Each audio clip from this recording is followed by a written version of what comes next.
समष्टि अर्थशास्त्र की विशेषताएं। समष्टि अर्थशास्त्र में पहली विशेषता है कि यहाँ पर व्यापक दृष्टिकोण का अध्ययन किया जाता है। व्यापक यानी संपूर्ण अर्थव्यवस्था के व्यापक दृष्टिकोण का अध्ययन किया जाता है कि बड़े स्तर पर सोचा जाता है कि अर्थव्यवस्था में केवल एक इकाई का नहीं बल्कि संपूर्ण इकाइयों का यदि एक साथ अध्ययन करते हैं तो उसका संपूर्ण अर्थव्यवस्था पर क्या प्रभाव पड़ता है। दूसरी विशेषता है व्यापक विश्लेषण। व्यापक विश्लेषण का अर्थ है कि बड़े स्तर पर विश्लेषण किया जाता है। जैसा कि हमने जाना यहाँ पर कुल उत्पादन, कुल व्यय, कुल आय, कुल निवेश का अध्ययन किया जाता है। तो इसका मतलब है कि बड़े स्तर पर संपूर्ण अर्थव्यवस्था में इसका क्या प्रभाव होगा, इसका अध्ययन हम समष्टि अर्थशास्त्र के अंतर्गत करते हैं और यही इसकी विशेषता है। अगली विशेषता है व्यक्ति की अपेक्षा समूह का हित ध्यान में रखा जाता है।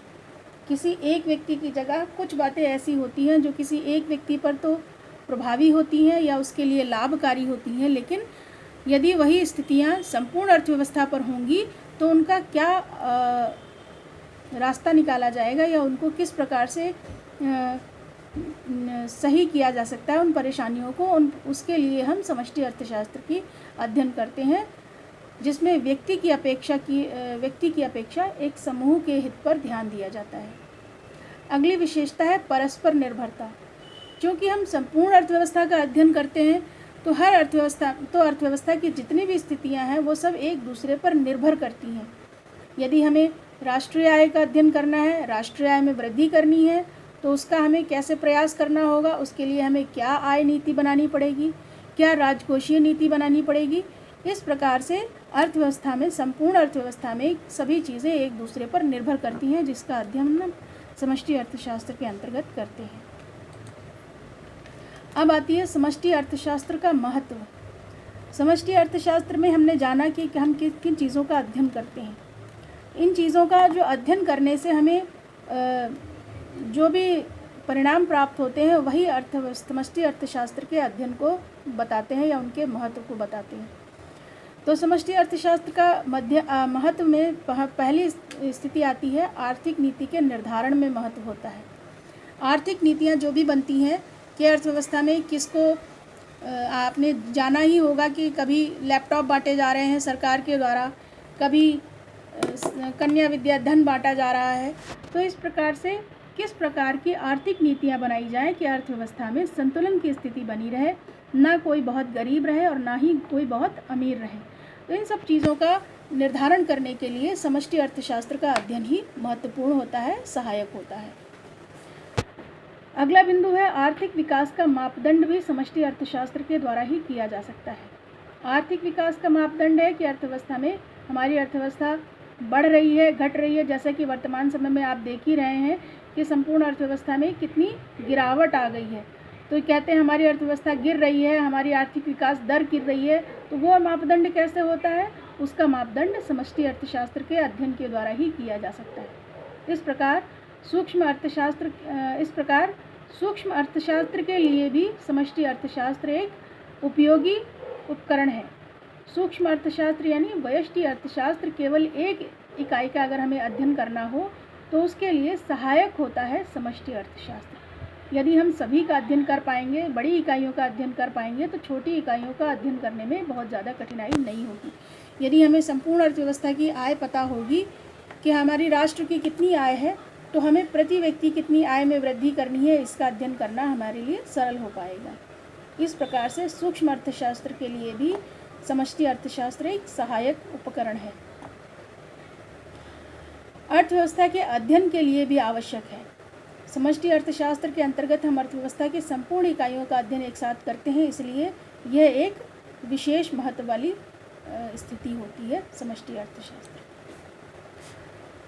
अब आती है समष्टि अर्थशास्त्र में बहुत सी विशेषताएं होती हैं, बहुत सी उपयोगी होता है समष्टि अर्थशास्त्र, लेकिन हर वस्तु की, हर व्यक्ति की कुछ न कुछ सीमाएं अवश्य होती हैं। उसी तरह से समष्टि अर्थशास्त्र की भी निम्नलिखित सीमाएं हैं, जैसा कि आप देख रहे हैं। पहली सीमा है निष्कर्षों का व्यावहारिक ना होना। कहीं कहीं निष्कर्ष ऐसे होते हैं जो व्यावहारिक नहीं होते हैं। कई बार ऐसे निर्णय भी ले लिए जाते हैं या ऐसे निष्कर्ष भी निकाले जाते हैं जो केवल एक व्यक्ति के लिए तो हितकर हो सकते हैं, लेकिन संपूर्ण अर्थव्यवस्था के लिए वो हानिकारक होंगे। या संपूर्ण अर्थव्यवस्था के लिए निर्णय जो लिए जाते हैं वो किसी प्रति व्यक्ति के लिए वो हानिकारक हो सकते हैं। जैसे कि निष्कर्षों का व्यवहारिक न होने में एक निष्कर्ष यही है, जैसे कि बचत करना। यदि किसी एक व्यक्ति के लिए बचत करना तो अच्छा हो सकता है, लेकिन अगर संपूर्ण अर्थव्यवस्था में सभी लोग बचत कर लेंगे, पैसा खर्च नहीं करेंगे, तो व्यापारियों का व्यापार कैसे चलेगा, तो और उनका जीवन यापन कैसे होगा? उनका जीवन यापन नहीं हो पाएगा तो संपूर्ण अर्थव्यवस्था की स्थिति कैसे विकास की ओर अग्रसर होगी। तो इस प्रकार से कई निष्कर्ष ऐसे होते हैं जो व्यक्तिगत तौर पर तो व्यावहारिक होते हैं, लेकिन संपूर्ण अर्थव्यवस्था के लिए वो व्यावहारिक नहीं होते हैं।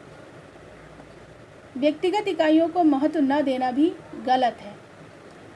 चूँकि हम समष्टि अर्थशास्त्र के अंतर्गत संपूर्ण अर्थव्यवस्था का अध्ययन करते हैं, किसी एक इकाई का अध्ययन नहीं करते हैं, तो क्योंकि जैसा कि हम मुहावरा जानते ही हैं सभी, बूंद बूंद से सागर बनता है, तो एक एक इकाई से ही संपूर्ण अर्थव्यवस्था का निर्माण होता है। तो केवल व्यक्तिगत इकाइयों को नकार करके समष्टि इकाइयों का अध्ययन करना गलत होगा। तो व्यक्तिगत इकाइयों का अध्ययन नहीं करना भी गलत है। व्यक्तिगत इकाइयों के साथ ही समष्टिगत इकाइयों का अध्ययन किया जाना चाहिए, जिससे कि संपूर्ण अर्थव्यवस्था की सही स्थिति का ज्ञान हो सके। समूह की संरचना को भी महत्व न देना, ये भी इसकी सीमा ही है या इसकी कमियां हैं कि केवल समूह की संरचना को महत्व नहीं दिया जाता है। केवल समूह का मतलब है कि छोटे छोटे ग्रुप्स नहीं बनाए जाते हैं। केवल संपूर्ण अर्थव्यवस्था का अध्ययन अगर किया जा रहा है तो वो भी गलत है। सामूहिक मात्राएं व्यक्तिगत मात्राओं का सही प्रतिनिधित्व नहीं कर सकती हैं।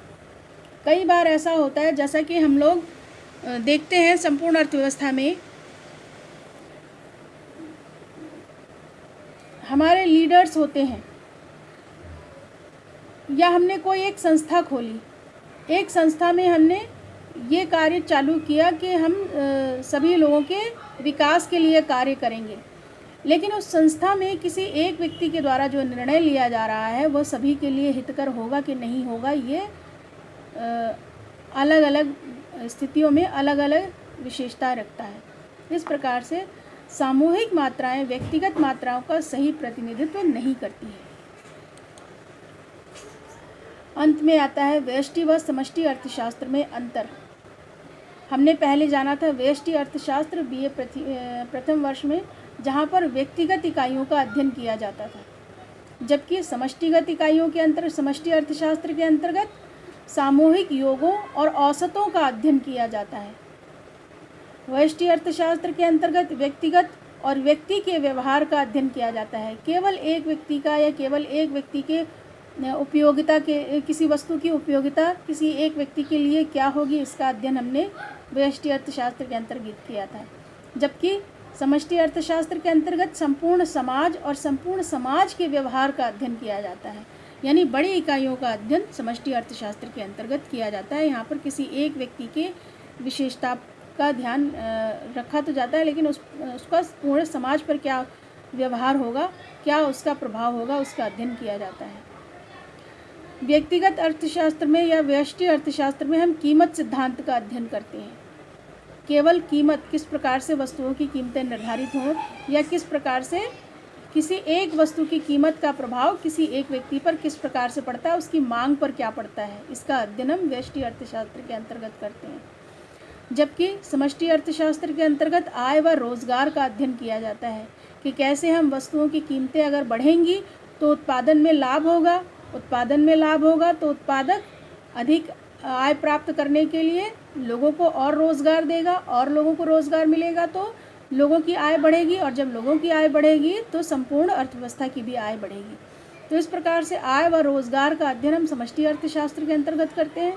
जबकि मांग और कीमत का क्या प्रभाव होता है, इसका अध्ययन हम व्यष्टि अर्थशास्त्र के अंतर्गत करते हैं।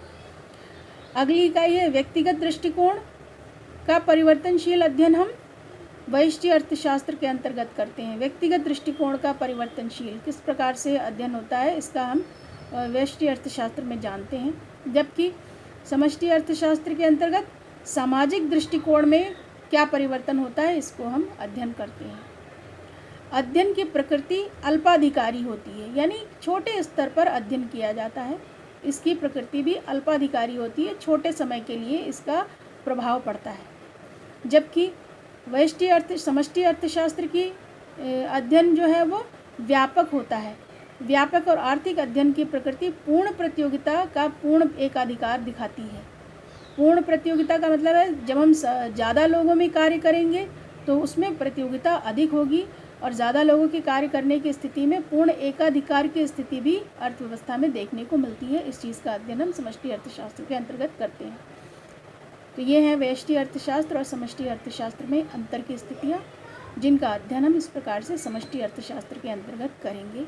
और आगे हम और जानेंगे किस प्रकार से समष्टि अर्थशास्त्र में अध्ययन करेंगे आगे और अन्य बिंदुओं का। धन्यवाद।